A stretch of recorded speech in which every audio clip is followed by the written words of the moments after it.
Friends द्रावण chapter complete કર્યું આપણે જે સાથે એમના આપણે ટોટલ તમને અડધું ચાલેલું હતું પછી ત્યાંથી સ્ટાર્ટ કરી બાકીના આપણે 17 સેશન તમને YouTube ચેનલ પર આપણે મૂકેલા છે ન જોયા હોય તો હજી કમ્પ્લીટ કરી લેવા પહેલેથી પાછા મિત્રો તમને એક સેટ પણ આપી દીધી છે પહેલા બીજા ચેપ્ટરની ભેગી છે આઈ થિંક 195 MCQ છે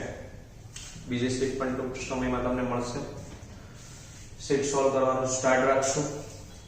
હવે આપણી પાસે અત્યારે નવું એક ચેપ્ટર આપણે જોઈએ આ ચેપ્ટર યાદ શક્તિ માંગી લે એવું ચેપ્ટર છે મતલબમાં જેની સ્મૃતિ શક્તિ સારી છે એના માટે કામનું છે જે નીટ જેવી એક્ઝામમાં મોટા ભાગે NCERT માંથી જ ક્વેશ્ચન આવે છે NCERT બહારનો કોઈ ક્વેશ્ચન આ ચેપ્ટરમાંથી આવતો જ નથી ઇન શોર્ટ તમે NCERT કમ્પ્લીટ ભણો છો એટલે તમારું આ ચેપ્ટરનો જે પાર્ટ છે એ બધા કમ્પ્લીટ હશે તો જે નીટ પણ કમ્પ્લીટ થઈ જશે મિત્રો તો ધોરણ 11 ની અંદર આપણે P વિભાગના તત્વો જોયું P વિભાગના તત્વોમાં આપણે સમૂહ નંબર 13 14 ધોરણ 11 માં ભણ્યા હવે પછીના જે સમૂહ નંબર 15 16 17 18 આ ચાર સમૂહ આપણે ધોરણ 12 ની અંદર ભણવાના છે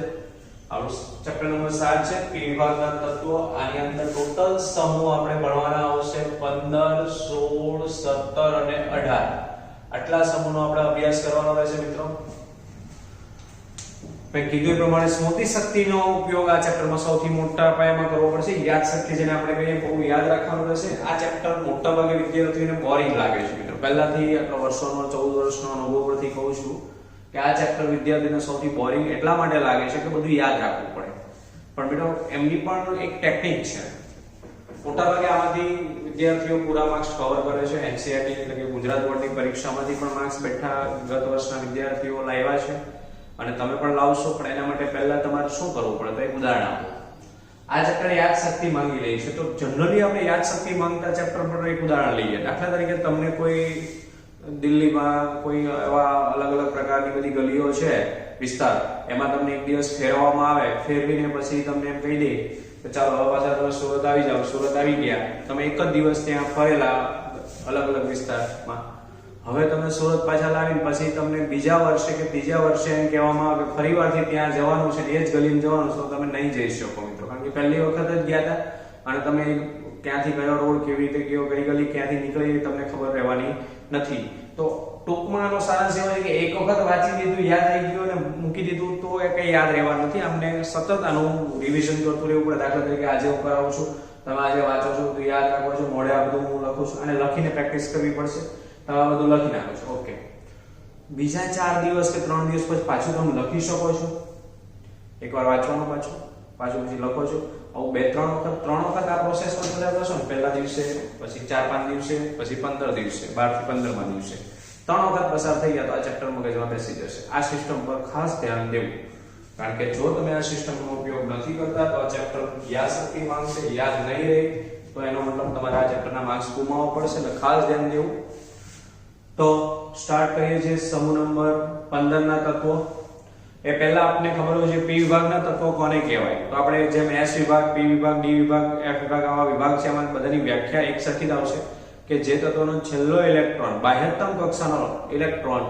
જો P કક્ષકમાં આવતો હોય તો તેને P વિભાગ કહેવાય જો S કક્ષકમાં સમાતો હોય તો એને S વિભાગ ના કહેવાય D કક્ષકમાં સમાતો હોય તો D વિભાગ ઇન શોર્ટ આપણે P વિભાગમાં છેલ્લો ઇલેક્ટ્રોન જતો હશે એટલે P વિભાગના તત્વો કહીએ તો શરૂઆત કરીએ પરમાણુ ક્રમાંક જોઈએ તત્વોમાં 7 નંબરનું તત્વ નાઇટ્રોજન છે મિત્રો હું બોલું છું એના પર ધ્યાન દઈએ 7 નંબરનું તત્વ નાઇટ્રોજન બરાબર 15 નંબરનું તત્વ ફોસ્ફરસ બરાબર આપણે નેપાળ પાકિસ્તાન ઓસ્ટ્રેલિયા સબ એવી રીતે યાદ રાખેલું ભિખારી સ્વરૂપે ન લઈ કે આપણે બીમાર કહી શકીએ 33 નંબરનું તત્વ આર્સેનિક છે અહીંયા ફોસ્ફરસ છે નાઇટ્રોજન છે કદાચ અહીંયા ન દેખાતું હોય સ્ક્રીન પર તો હું બોલું છું એના પર ધ્યાન દેશો જ્યારે વિડિયો કમ્પ્લીટ થશે ત્યારે હું સ્ક્રીન થોડી એમ કરી છે બધા જોઈ શકશો તો નંબર 7 પરમાણુ ક્રમાંક 7 નાઇટ્રોજન 15 નંબર ફોસ્ફરસ 33 નંબરનું તત્વ જે છે એ આર્સેનિક છે 51 નંબરનું તત્વ છે એન્ટીમની છે Sb એટલે એન્ટીમની અત્યારે આ પ્રોબ્લેમ છે એન્ટીમનીનો બરાબર Bi એટલે બિસ્મથ અને Mc નો મતલબ મોસ્કોવિયમ ધ્યાન આપજો હમણાં જે 114 પછી જે તત્વો ચાર તત્વો શોધનાર 15 16 17 18 એ ચાર તત્વોમાંનું એક તત્વ છે 115 નંબર જેને મોસ્કોવિયમ કહેવાય જૂની બુકોમાં 114 સુધીના દાવા કોષ્ટક છે જો લેટેસ્ટ જે 2-3 વર્ષથી જે નવી બુકો બહાર પડે છે એમાં એડ કરી દેવામાં આવ્યું છે 115 નંબરનું તત્વ MC સંજ્ઞા રહેશે મોસ્કોવિયમ તરીકે એમને ઓળખવામાં આવે છે મિત્રો ખાસ ધ્યાન દઈએ કે નાઇટ્રોજન અને ફોસ્ફરસ છે અધાત્વીય તત્વ એટલે કે અધાતુ તત્વ છે આ બંનેમાં અધાતુના ગુણ છે એટલે મેં સાઈડમાં કરીને અધાત્વીય ગુણ લખ્યો છે આમાં અધાત્વીય ગુણ જોવા મળશે આની અંદર આપણે જોવા જઈએ તો આર્સેનિક અને એન્ટીમનીમાં અર્ધધાત્વીય અર્ધધાતુ તત્વનો ગુણ જોવા મળશે અને બિસ્મથ અને મોસ્કોવિયમ જે કહેવાય બરાબર એમાં ધાત્વીય ગુણ જોવા મળશે મિત્રો તો આ ગુણ પર ધ્યાન દઈએ આપણે યાદ રહેવા જોઈએ પહેલા બેમાં અધાત્વીય ગુણ પછીના બેમાં અર્ધધાત્વીય ગુણ અને પછીના બેમાં ધાત્વીય એટલે એનો મતલબ આવક કોષ્ટકમાં સમૂહમાં ઉપરથી નીચે તરફ જાય ધાત્વીય ગુણ વધે છે આપણે આગળ ભણી ગયા કે સમૂહમાં તમે ઉપરથી નીચે તરફ જાવ એમ ધાત્વીય ગુણ વધે ઉપર અધાતુ હોય વચ્ચે અર્ધધાતુ હોય નીચે ધાતુ હોય મિત્રો બીજું એક વસ્તુ મને એ કેવું છે કે તમે કદાચ પરમાણુ ક્રમાંક ભૂલી ગયા હોય તો સિસ્ટમ છે બેટા 7 પછી 15 એટલે અહીંયા 8 નો ઉમેરો થયો છે 8 પર 33 જે 15 અને 33 માં 18 નો ઉમેરો થયો છે પાછો આમાં 18 નો ઉમેરો થયો છે આમાં 32 નો ઉમેરો થયો છે આ યાદ રાખવાનું છે મિત્રો બરાબર આપણે 32 નો એટલે આપણે ખબર 8 18 18 32 આવી રીતે ઉમેરો કરીને આપણે 2 8 18 2 8 8 18 18 32 હવે જો ધ્યાન દઈએ આ એમની ઇલેક્ટ્રોન રચના છે સામાન્ય ઇલેક્ટ્રોન રચના લખવી તો NH2 NP3 આટલું લખી શકાય આમાં બધા તત્વો P વિભાગમાં જે સમૂહ નંબર 15 ના તત્વોની સામાન્ય ઇલેક્ટ્રોન રચના મારે લખવી હોય તો NH2 NP3 છેલ્લે NH2 NP3 બધામાં બધા તત્વોમાં જોવા મળે નાઇટ્રોજનની ઇલેક્ટ્રોન રચના હિલિયમ થી આપણે 2s2 2p3 જો આ NH2 અહીંયા n એટલે 2 છે NH2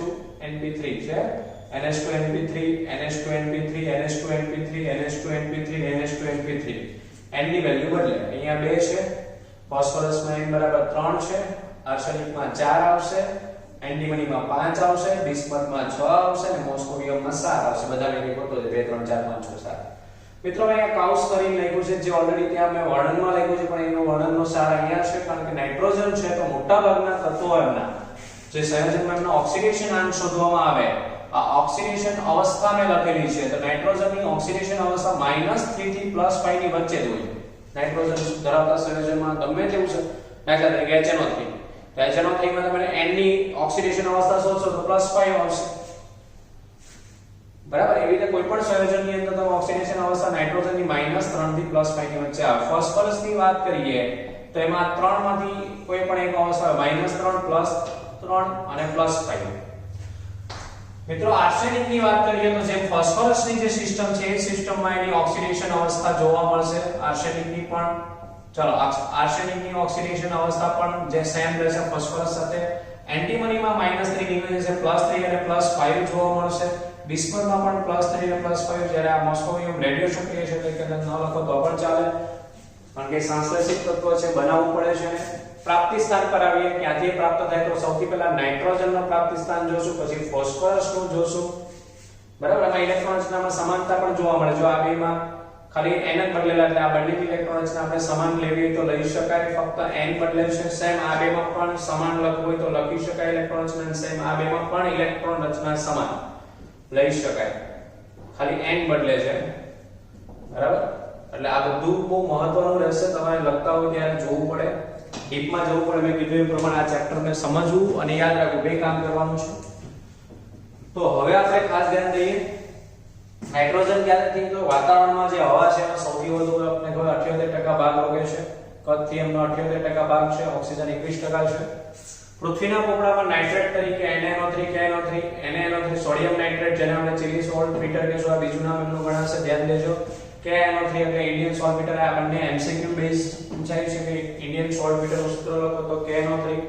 ચેરી સોલ્ટ બીટર નું લખો તો NaNO3 મોટા ભાગે આપણને વનસ્પતિ અને પ્રાણીઓમાં પ્રોટીન સ્વરૂપે એમિનો એસિડમાં નાઇટ્રોજન હોય છે એટલે પ્રોટીન સ્વરૂપે જોવા મળે ફોસ્ફરસની વાત કરીએ તો એ એપેટાઇટ જેમાં નાઇટ્રેટ તરીકે વધુ પડતા મળતા હતા તો ફોસ્ફરસ જે છે એ એપેટાઇટ સ્વરૂપે મળે છે એટલે એપેટાઇટ વર્ગના ખનિજો જેમાં સામાન્ય સૂત્ર Ca9PO46 CaH2 છે ધ્યાન દેજો આ સામાન્ય એપેટાઇટ વર્ગનું સૂત્ર Ca9 calcium 9 phosphate PO46 CaH2 જે X બદલો મેં નામ બદલે જો X બરાબર તમે F લો ફ્લોરીન તો અહીંયા Ca તો આ તો સેમ જ રહે બધામાં આ ખાલી X જગ્યાએ તો ફ્લોરેપેટાઇટ કહેવાય, ક્લોરીન હોય તો ક્લોરેપેટાઇટ કહેવાય, OH હોય તો હાઇડ્રોક્સી એપેટાઇટ કહેવાય. ફ્લોરેપેટાઇટ, ક્લોરેપેટાઇટ અને હાઇડ્રોક્સી એપેટાઇટ આવી રીતના ત્રણ સૂત્ર બની શકે છે. અહીં x બરાબર 3 શું લેવાનું, FCl અને OH લેવાનું છે. આ ઉપરાંત મિત્રો તમે લખી શકો તે હાડકાઓમાં અને અન્ય જીવન કોષોમાં જોવા મળે. આપણા હાડકામાં ફોસ્ફરસ હોય છે, બીજા કોષોની અંદર પણ ફોસ્ફોપ્રોટીન સ્વરૂપે અને બીજા અલગ રીતે જોવા મળે. અહીંયા લખ્યું છે દૂધ અને ઈંડામાં ફોસ્ફોપ્રોટીન સ્વરૂપે જોવા મળે છે. દૂધની અંદર ફોસ્ફરસ છે, ઈંડામાં ફોસ્ફરસ છે, બરાબર છે. આગળ વધીએ મિત્રો. હવે ત્રણ તત્વો આર્સેનિક, એન્ટીમની અને બિસ્મથ, આમાં ખાસ કરીને એમના સલ્ફાઇડ સ્વરૂપે જોવા મળે છે. મિત્રો આપણે જ્યારે જેઈ ના અમુક પાર્ટ્સ આના લખશું, જેઈ ના ત્યારે ખનિજોના નામ પણ લખશું, રિયલ ગોર ને એવા જ્વાળામુખીમાંથી નીકળે એવા છે ઘણા બધા નામ આમાં છે. ઓર્પિમેન્ટ ને એવા બધા સંયોજનો, બિસ્મુટાઇટ, બિસ્મુમાઇટ આવા બધા નામ આવશે, એન્ટીમોનાઇટ, સ્ટીબુનાઇટ ને આવા બધા નામ છે જે બધા ઓલરેડી જેઈ માં જોશું આપણે. કઈ એમાંના સૂત્રો અણુસૂત્રો પણ યાદ રાખી શકાય. હવે છેલ્લું જે મોસ્કોવિયમ છે તે એક સંશ્લેષિત રેડિયો સક્રિય તત્વ. મિત્રો રેડિયો સક્રિય એટલે એનું અર્ધાયુષ્ય હોય, એટલે પણ આનું અર્ધાયુષ્ય આપણે આપ્યું પણ ઘણું ઓછું છે એવું કીધું છે. જેમ અર્ધાયુષ્ય ઓછું એમ એનો જથ્થો પણ કેવો મળતો હોય, ઓછો. પ્રાપ્તિ સ્થાન પછી મિત્રો આપણે આવીએ ઓક્સિડેશન અવસ્થા, જે ઓલરેડી મેં અહીંયા લખી દીધી છે. આ બધી જે કૌંસ કરીને લખી બધી ઓક્સિડેશન અવસ્થાઓ છે. આમાં થોડું વર્ણન છે. સમૂહ નંબર 15 ના તત્વોની સામાન્ય ઓક્સિડેશન મતલબ આ ત્રણમાંથી વધુ પડતું -3 પ્લસ, કારણ કે P -3 લખો, N -3 લખો, આવું બધું આપણે લખતા હોય તો -3 +3 અને +5 મોટા ભાગની હોય છે. તમે નાઇટ્રોજન થી બિસ્મથ તરફ જાઓ એટલે કે ઉપરથી નીચે તરફ જાઓ સમૂહમાં, બરાબર, તો પરમાણુ કદ અને ધાત્વિય ગુણ વધે, એના કારણે -3 ઓક્સિડેશન અવસ્થાની વૃત્તિ ઘટે. આ જે માઈનસ વાળો છે ઘટતું જાય, પ્લસ વાળો વધતું જાય. બે તત્વો ખાલી કેવું છે જેમાં -3 ઓક્સિડેશન અવસ્થા સંયોજનો બનાવી શકે. એકમાત્ર આ બે તત્વો -3 ઓક્સિડેશન અવસ્થા, કારણ કે છેલ્લે છે છતાં એ -3 ઘટવાની જગ્યાએ એના સંયોજનો બનાવે છે. સમૂહમાં ઉપરથી નીચે તરફ જતા +5 ઓક્સિડેશન અવસ્થા ની સ્થાયીતા ઉત્તરોત્તર ઘટે છે. સ્થાયીતામાં ઘટાડો થાય છે +3, પરંતુ એક સંયોજન ખાલી બિસ્મથનું આ બને છે BiF5 એકમાત્ર સંયોજન છે. એમસીક્યુ માં પૂછે +5 વાળું સ્થાયીતા ધરાવતું સંયોજન બિસ્મથનું BiF5. N જ્યારે ઓક્સિજન સાથે સંયોજાય એટલે નાઇટ્રોજનના oxide NO2, N2O3, N2O4, N2O5 આવા બધા સંયોજનો આવે છે. નાઇટ્રોજન એમાં તમે બધા જ ઓક્સિડેશન અવસ્થા 1 થી +4 સુધી 1 +1 +2 +3 આપણે થિયરીમાં આખું કોષ્ટક ભણવાનું છે. બધા ઓક્સાઇડની બનાવટ ને બધું આવશે ત્યારે આનું રિવિઝન એમાં જોઈ લેશું વ્યવસ્થિત રીતે. N તત્વો હેલોજન સાથે +5 ઓક્સિડેશન અવસ્થા ધરાવતા સંયોજનો બનાવતા નથી. પેન્ટાવેલેન્ટ માં જોઈએ પેન્ટાવેલેન્ટ કેવા સંયોજનો બનાવતા નથી. અને એનો મતલબ NX5 એ દેખાતું હોય તો ધ્યાન દેવું શક્ય નથી. NX5 જેવા સંયોજનો બની શકે નહીં, કારણ કે N પાસે D કક્ષક હોતી નથી. એ 4 સુધી આગળ વધી શકે, બરાબર, 5 સુધી આગળ જઈ નથી શકવાના. N ની +1 થી +4 સુધીની ઓક્સિડેશન અવસ્થામાં એસિડના દ્રાવણમાં તેમના એસિડના દ્રાવણમાં તે વિસમીકરણ પામે છે. વિસમીકરણ તેમનું ઓક્સિડેશન અને રિડક્શન બંને થતું રેડોક્સ પ્રક્રિયા. મિત્રો વિસમીકરણ આ ઉદાહરણ લીધું HNO2 નાઇટ્રસ એસિડમાંથી NO3 નાઇટ્રિક એસિડ NO તો જો આમાં +3 ઓક્સિડેશન અવસ્થા છે, +5 સાથે પણ કામ કરશે એટલે +5 3 માંથી આ વધારો થયો કહેવાય, તો ઓક્સિડેશન થશે ને 3 માંથી આ ઘટાડો +2 અને રિડક્શન, આ રિડક્શન બતાવે છે. અને આ જે ઉપરનો ભાગ છે એ ઓક્સિડેશન બતાવે છે. ઇન શોર્ટ રિડક્શન અને ઓક્સિડેશન બંને સાથે જોવા મળે છે. જો +3 માંથી +5 એટલે ઓક્સિડેશનમાં વધારો થયો આ અવસ્થામાં, એટલે ઓક્સિડેશન કહેવાય. +3 માંથી +2 એટલે ઘટાડો થયો એટલે રિડક્શન. એટલે જે પ્રક્રિયા ઓક્સિડેશન અને રિડક્શન બંને દર્શાવતી એવી પ્રક્રિયાને આપણે વિસમીકરણ પ્રક્રિયાઓ તરીકે ઓળખીએ છીએ મિત્રો. ઇન શોર્ટ હજી આપણે ફોસ્ફરસનું પણ જોવાનું છે, બરાબર. તો આ પ્રમાણે આપણે મિત્રો આ જે ઓક્સિડેશન અવસ્થાઓ વિશેનો અભ્યાસ કર્યો. આ કોષ્ટક છે, આમાંથી એમસીક્યુ બની શકે એટલે આપણે આ કોષ્ટક વ્યવસ્થિત રીતે તૈયાર કરશું, બરાબર છે. હજી અહીંયા અમે નાઇટ્રોજનનું જોયેલું છે, કે નાઇટ્રોજન પર ફોસ્ફરસના પણ એક બે મુદ્દાઓ છે આપણી પાસે જગ્યા નથી, પણ આગળ આપણે જોઈશું. આટલું પહેલા જોયું.